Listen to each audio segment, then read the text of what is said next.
I always got sort of good press. You know, I was a business guy. I got good press. I did good. I know. I have never, I call it, you know, fake news. Some of the networks and some of the papers, it's so the level of dishonesty where they'll take a story that should be good. I know good from bad. That was Donald Trump speaking with Bill O'Reilly about fake news. But CNN's Chris Cuomo took it very personally. Fake news is the worst thing that you can call a journalist. It's like an ethnic disparagement. You know, we all have these ugly words for people. That's the one for journalists. Now, I've never met Cuomo, but he seems like an all right guy. But the phrase fake news is equivalent to the N-word? I don't think so. So tonight, we're going to begin this segment examining fake news stories that have been pushed by the mainstream media since Donald Trump's election.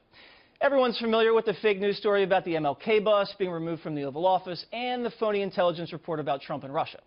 But the Federalist's Daniel Payne put together a fantastic rundown of some of the other fake news stories that you may not have heard about. Here's some big ones. After Trump's victory on November 8th, rumors spread online that transgender teens were killing themselves in response. A Guardian writer tweeted out this unsubstantiated rumor, and then the lie spread. Multiple other outlets picked it up, and at the end of the month, the story had been shared nearly 100,000 times just on Facebook alone. The original tweet was deleted, but there was no factual basis for it. Nevertheless, it was whipped up an incredible amount of anti-Trump hysteria, completely irresponsible. Number two, on November 22nd, New York Magazine writer Gabriel Sherman dropped a bombshell, asserting prominent computer scientists and election lawyers were demanding a recount in Wisconsin, Michigan, and Pennsylvania because there was evidence of hacking or manipulation.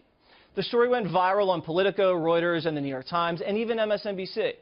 But the very next day, it turned out it was demographics, not hacking, which explained the inconsistencies that Sherman was pushing as evidence. The damage had already been done, and fake news like this significantly contributed to the perception among many Americans that Trump's election was illegitimate. Politico's Lorraine Wohlert published a report in early December claiming that Trump's Treasury pick, Steve Mnuchin, had overseen a company that, quote, foreclosed on a 90-year-old woman after a 27-cent payment error. The story was shared by the New York Times, NBC News, and the Associated Press. But guess what? Almost everything in the article was false. The 90-year-old woman was never foreclosed on. She never lost her home, and it wasn't even Mnuchin's bank that brought the suit. Eventually, the story was corrected, but as is true with many of these stories, people absorb the fake news, but never the correction. On January 26th, the Washington Post's Josh Rogin dropped this bombshell, that there was a mass exodus at the State Department in protest of Donald Trump, writing that, quote, the State Department's entire management team just resigned unexpectedly.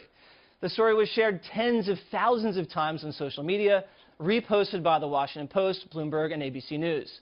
But the truth is, this is standing operating procedure.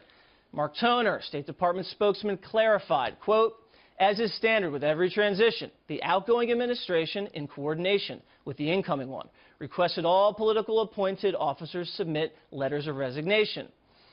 The bottom line, Democrat appointees leave when Republican presidents come in, and Republican appointees leave when Democrat presidents take office.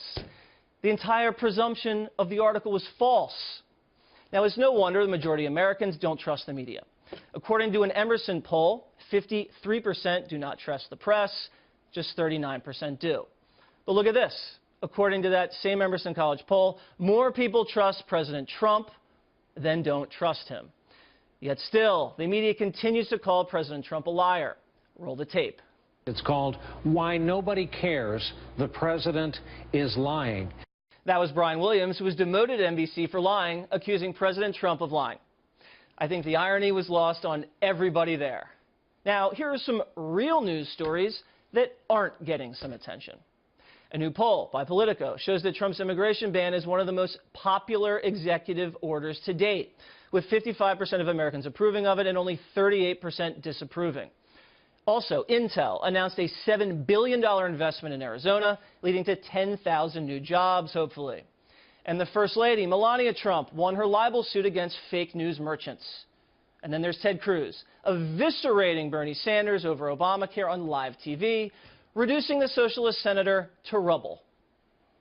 If the problem is government is corrupt, why on earth would you want more power in Washington? I want to take power out of Washington and empower the people. And Trump's approval ratings are strong, both over 50% in Reuters and the Rasmussen tracking polls.